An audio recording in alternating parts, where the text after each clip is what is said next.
Hello உறவுகளே, எல்லாருக்கும் காலை வணக்கம். நம்ம இன்னைக்கு என்ன பார்க்க போறோம்னா வெஜ்ஜி புலாவ் தான் பார்க்க போறோம். தேங்காய் பாலில் செய்ய போறோம். அதுக்கு தேவையான பொருள்லாம் வச்சிருக்கேன், பார்க்கலாம்.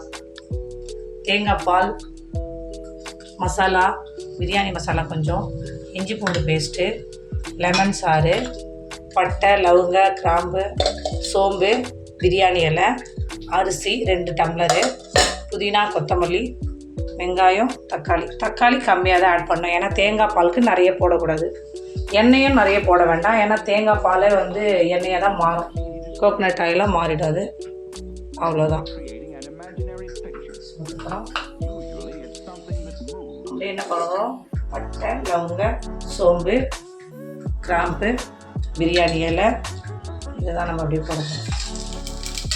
பாருங்க, ஒரு எண்ணெய் சூடாக இருக்கிறதுனால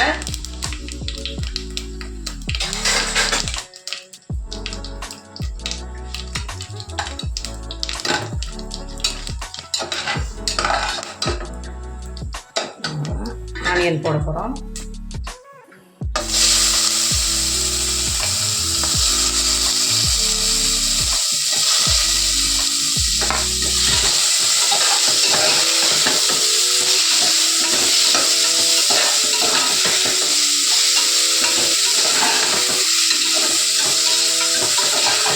நம்ம தேங்காய் பாலில் செஞ்சால் ரொம்ப நல்லது, உடம்புக்கு ஹெல்த்தியானது. குழந்தைங்களுக்கும் சரி, பெரியவங்களுக்கும் சரி, இப்போலாம் அல்சர், புண்ணு வருது, சுகர் வருது, இதுக்கெல்லாம் தேங்காய் பால் ரொம்ப நல்லது.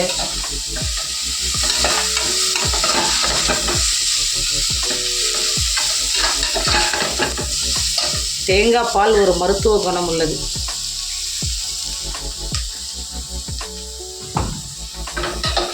நம்ம கடையில் பாக்கெட் பாலை விட இந்த தேங்காய் பால் தான் நம்மளுக்கு ரொம்ப ஹெல்த்தியானது. நம்ம குழந்தைங்க ஒல்லியாக இருக்காங்க, குண்டாகலைன்னா கூட அவங்களுக்கு நம்ம தேங்காய் பாலை எடுத்து அவங்களுக்கு என்ன பண்ணலான்னா அதில் நாட்டு சக்கரை போட்டு 30 நாள் தொடர்ந்து கொடுத்துன்னு பார்த்தீங்கன்னு வச்சுக்கோங்க, குழந்தை நல்லா ரிஸ்கியாகுவாங்க, நல்லா புதுசு இருப்பாங்க, அமுல் பேபி மாரி இருப்பாங்க. ஆனியன் பாருங்கள் ப்ரௌன் கலரில் மாறிடுச்சு.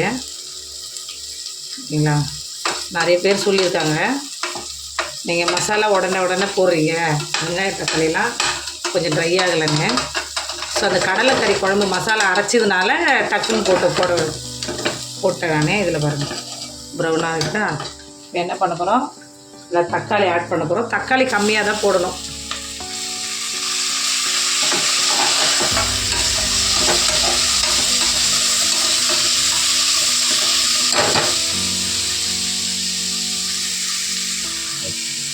இப்போ நான் சால்ட்டு போட போகிறேன், ஏன்னா இந்த தக்காளி சீக்கிரமாக நம்மளுக்கு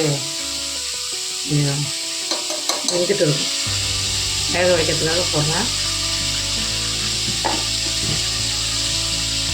கொஞ்சம் லைட்டாக மூடிக்கலாம். அதில் நான் கொஞ்சம் மஞ்சத்தூளும் போட போகிறேன்.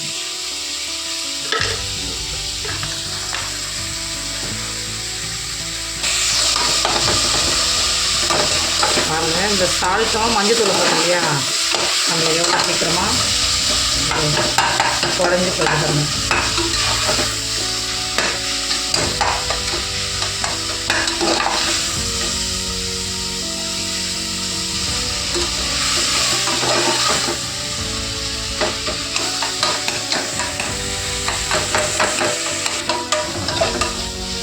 நமக்கு நல்லா ட்ரை ஆயிடுச்சு. இதில் என்ன பண்ண போகிறோம்னா நம்ம வச்சுருக்கிற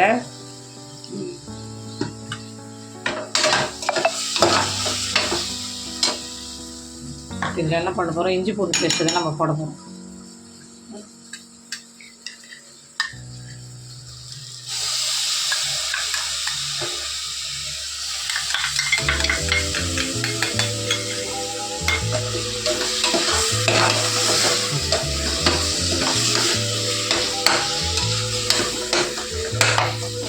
ஆனியன் போட சொல்லவே இஞ்சி பூண்டு பேஸ்ட் போடுவாங்க. நான் தக்காளி வெங்காயம் போட்டு நல்லா வதக்கி போட்டேன்னா இன்னும் கொஞ்சம் நல்லா வரும். இது ஆகிடுச்சு. அதை போட்டுக்கலாம். புதினா கொத்தமல்லி கட் பண்ணி நான் வச்சுருக்கேங்க. இதாக கொடுக்கணும். ஒரு கைப்பிடி தான்.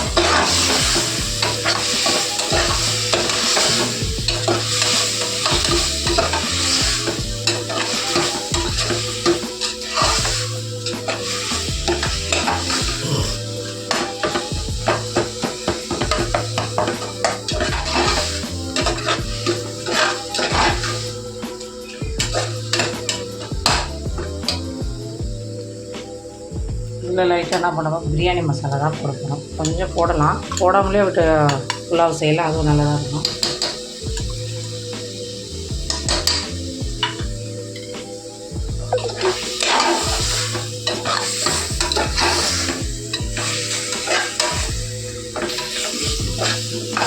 நல்லா வந்துச்சு.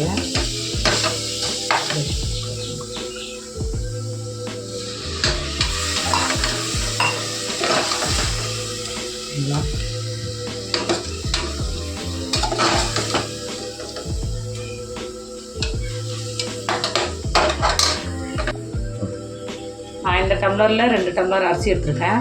இப்போ பால், தேங்காய் பால் வந்து இதில் 4 டம்ளர் எடுக்கணும். பால் பாருங்கள், நான் எல்லாம் ரெடி பண்ணி வச்சுருக்கேன். அரைச்சி தேங்காய் பால், இந்த தேங்காய் பால் தான் இதில் ஆட் பண்ண போகிறேன். தேங்காய் பால் ரொம்ப டேஸ்ட்டாக இருக்கும்.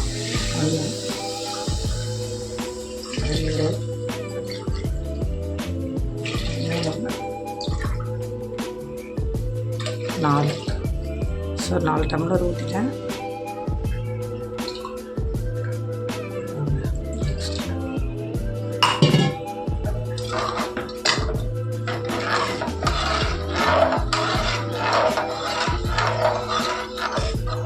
ஸ்டார்டிங்லேயே கொஞ்சம் உப்பு போட்டுருவோம். நம்ம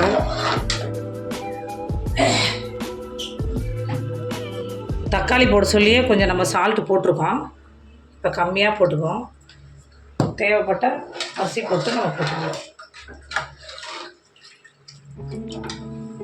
நான் அரிசி கழுவி நல்லா தண்ணி இல்லாமல் ஊற்றியா வச்சுருக்கேன்.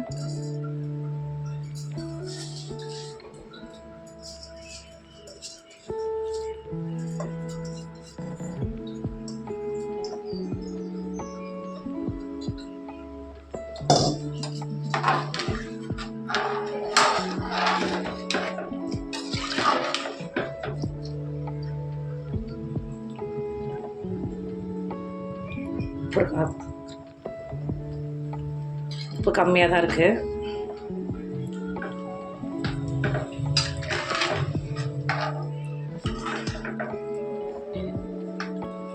அவ்வளோதான், ரெடி ஆகிடுச்சு. குக்கரை மூடிக்கலாம். குக்கரு 2 விசில் தான். 2 விசில் வந்ததும் நம்ம சாப்பாடை. இந்த பெல்ட்டெல்லாம் கரெக்டாக இருக்கா பார்த்துக்குங்க.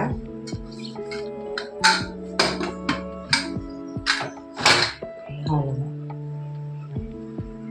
குக்கரில் 2 விசில் தான். 2 விசில் வந்துச்சுன்னா நீங்கள் அதை ஆன் பண்ணி அது கூட வந்து மேலே நெய் ஊற்றி சாப்பிட்டாலும் சாப்பிட்லாம். தேங்காய் பால் புலாவும் ரெடி ஆகிடுச்சு. அதுக்கு நீங்கள் முட்டை கிரேவி இல்லை கத்திரிக்காய் கிரேவி வைக்கிறதா வைக்கலாம். இப்போ நான் இதை முடிச்சுட்டு முட்டை தொக்கு தான் பண்ண போகிறேன் நான். ஸோ நீங்களும் வீட்டை ட்ரை பண்ணுங்கள், மற்றவங்களுக்கு ஷேர் பண்ணுங்கள், எங்களுக்கு கமெண்ட் பண்ணுங்கள். இல்லை எதனா குறைகள் இருந்தால் எங்களுக்கு சொல்லுங்கள். ஏன்னா இப்போ தான் யூடியூப் நான் ஆரம்பிச்சிருக்கேன். ஸோ நீங்கள் சொன்னால் தான் நான் சரி பண்ண முடியும். ஓகேங்களா? இந்த விசில் முடிஞ்சிட்டோம். விசில் முடிஞ்சதும் நம்ம பார்க்கணும்.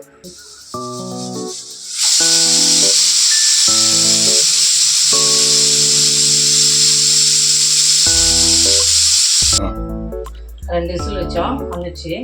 லைட்டாக பண்ணுவோம், ஏன்னா அதில் கேஸ் வச்சோம். உடனே ஓப்பன் பண்ண போது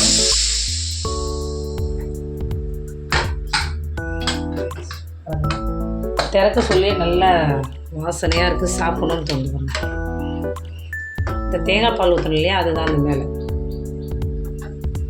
மிக்ஸ் பண்ண சொல்ல நல்லா டேஸ்ட்டாக இருக்கும். எல்லாம் எப்படி உதிரியாக இருக்கும்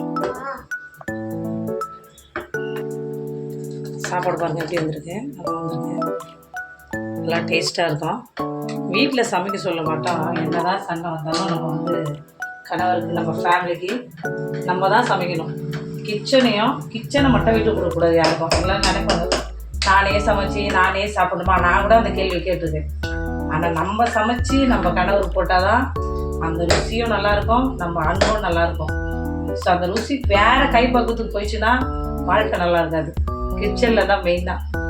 சரியா? நீங்கள் எவ்வளோக்கு எவ்வளோ அன்பு செலுத்துறீங்களோ இது அவ்வளோதான் சுவையாக இருக்கும். ஒன்றுமே இல்லை கூட சாதாரண ஒரு காரக்குழம்பு வச்சா கூட நீங்கள் அன்போடு சமைச்சு பாருங்களேன், நல்லாயிருக்கும். சண்டை போட்டுக்கிங்க சமைக்காமல் சாப்பாடு செய்யாமல் விடக்கூடாது.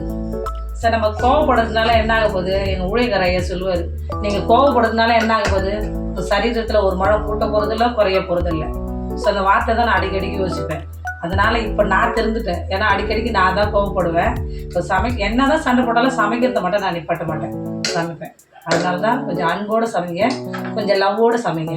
அடுத்த வீடியோவில் பார்ப்போம். பாய்.